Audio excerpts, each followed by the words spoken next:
किस्सा उस समय का है जब मैं कॉलेज में था।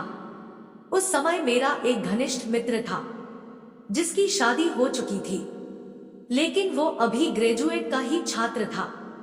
मेरा दोस्त जिसका नाम प्रेम था और उसकी पत्नी का नाम पूजा था, हम दोनों दोस्त एक दूसरे के घर आते जाते रहते थे। क्योंकि एक ही मोहल्ले में अपना घर था तो पूजा से मिलना जुलना हो जाता था। मुझे भी पता था कि पूजा मुझे मन ही मन मुझे चाहती है। मेरा दोस्त का जन्मदिन था तो उसने आसपास के लोगों के साथ मुझे भी अपने जन्मदिन पर बुलाया था। मैं भी गया, वहां देखा तो सभी लोग आए हैं और मेरा ही इंतजार हो रहा था। मुझे देखते ही प्रेम की पत्नी पूजा मेरे पास आई। उसे देखकर मुझे पहचानना भी मुश्किल हो गया। उस दिन इतना सजी हुई थी, सभी लोगों ने जमकर मद्य पदार्थ पिया, लेकिन मैं अपने लिमिट से बाहर नहीं हुआ। प्रेम को तो इतना सभी लोगों ने पिलाया कि उसे होश ही नहीं हुआ। सभी लोग अब अपने अपने घर जा रहे थे। मैं भी प्रेम को उसके बिस्तर पर लेटा कर घर जा रहा था कि तभी पूजा आकर मुझे पीछे से लिपट जाती है और घर जाने से रोक ली। मैं भी मन ही मन चाहता था कि आज की रात पूजा के साथ गुजार लेता हूँ। हम दोनों दूसरे बेडरूम में गए और पूजा भूखी शेरनी की तरह वो मुझ पर चढ़ गई, मानो कितने दिनों से प्यासी थी। फिर हम दोनों ने रात भर एक दूसरे की प्यास को बुझाया। सुबह मैं जल्दी अपने घर चल गया ताकि प्रेम को इसकी खबर न लगे। उधर जब प्रेम सुबह उठा तो वो ये सोचकर परेशान था कि कल के दिन अपने पत्नी को समय नहीं दे पाया। ये सोचकर वो पागल हो रहा था। तभी उसके मन में पत्नी को बाहर ले जाए। उसने पूजा को बताया, आज हम बाहर चलेंगे।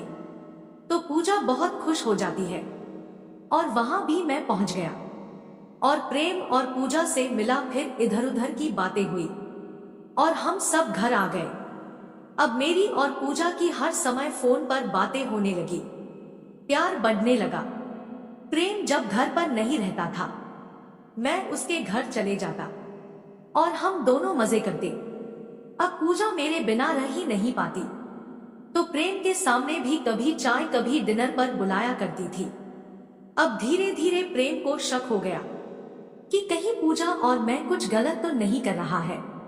तो प्रेम ने एक चाल चली कि सुबह वो ऑफिस चला गया और पूजा मुझे कॉल कर बुला ली। हम दोनों रोज की तरह एंजॉय कर रहे थे कि हाफ डे की छुट्टी लेकर वो आ गया और हम दोनों को पकड़ लिया। अब हम दोनों की नजरें उससे मिल नहीं रही थी।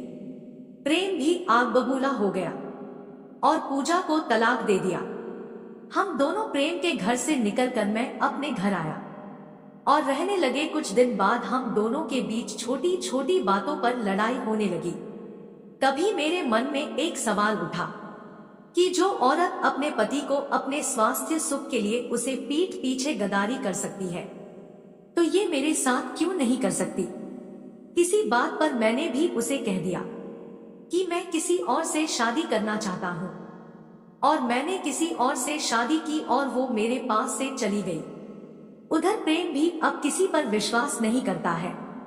सीख इस कहानी से हम सबको सीखना चाहिए कि जो लड़की या लड़का आपके धन आपके जिस्म से प्यार को देखकर आपके पास आई हो, उस पर कभी भी विश्वास नहीं किया जा सकता है। वो कभी भी आपके साथ विश्वासघात कर सकता है। दोस्तों, उम्मीद है आप सभी को ये कहानी पसंद आई हो। अगर पसंद आई हो तो वीडियो को लाइक और ऐसे वीडियो देखने के लिए हमारे चैनल को सब्सक्राइब जरूर करें। धन्यवाद।